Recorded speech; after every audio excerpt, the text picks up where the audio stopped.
United States Ambassador to Kenya Meg Whitman has announced her resignation just days after Donald Trump's historic return to the White House.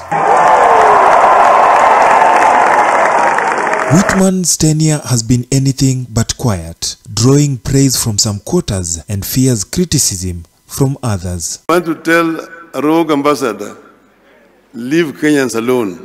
Why has her ambassadorship stirred such controversy, and what does her departure mean for the future of the US-Kenya relations? I remain very bullish on Kenya's economic prospects, but I am not the only one.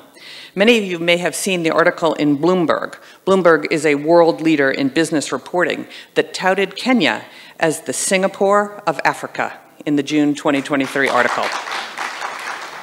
Ambassador Whitman, appointed by President Joe Biden and confirmed by the United States Senate in July 2022, arrived in Kenya with a high-profile business CV.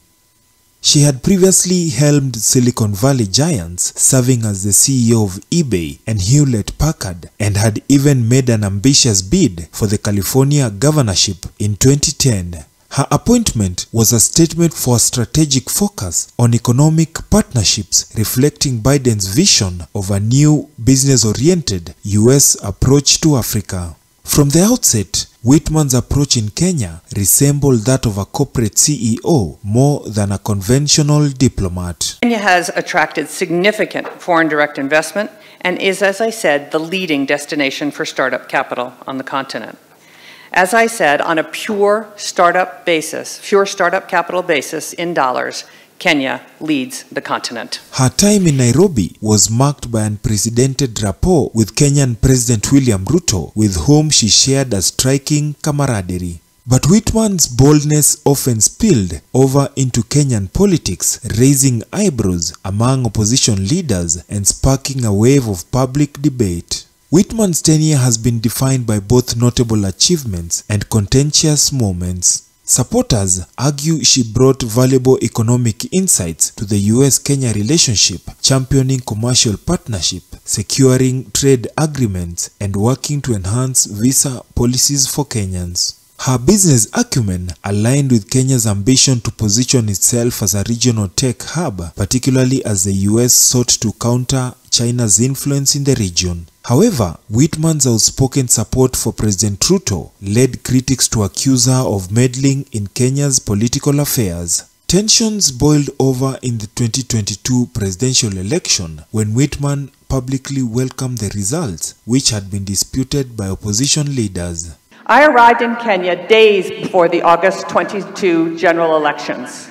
What I witnessed was nothing short of remarkable. Kenya held what many analysts and commentators say was the freest, fairest, and most credible election in Kenyan history.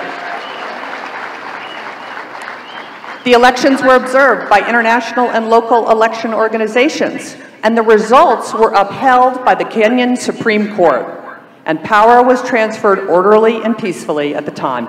Her comments drew sharp rebukes, with former Prime Minister Raila Odinga asserting that Kenya is not a US colony and calling for her to stay out of Kenya's internal politics. I want to tell a rogue ambassador, leave Kenyans alone.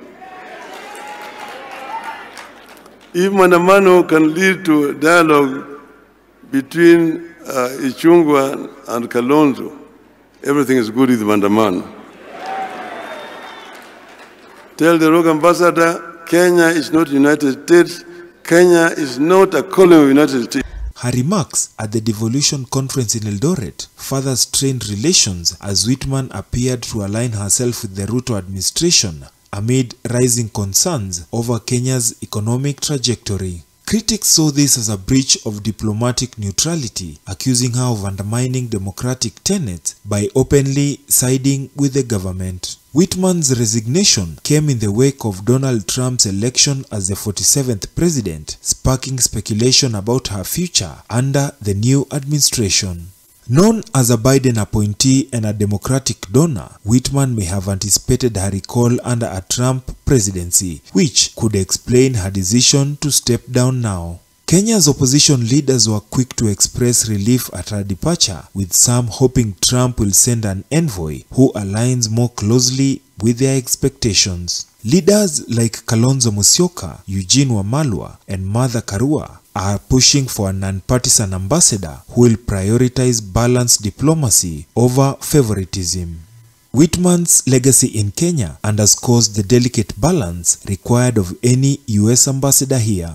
Her successor will need diplomatic tact and sensitivity to Kenya's complex political landscape, traits that critics argue Whitman lacked. The ideal envoy will focus on fostering economic ties while representing Kenya's sovereignty and promoting mutual interest without triggering political backlash. As Kenya looks forward to the arrival of a new US ambassador, the stakes remain high. Both nations have much to gain from a respectful partnership rooted in shared goals and mutual understanding. Meg Whitman's controversial tour of duty in Nairobi may have ended, but it has left an indelible mark on the US-Kenya relationship.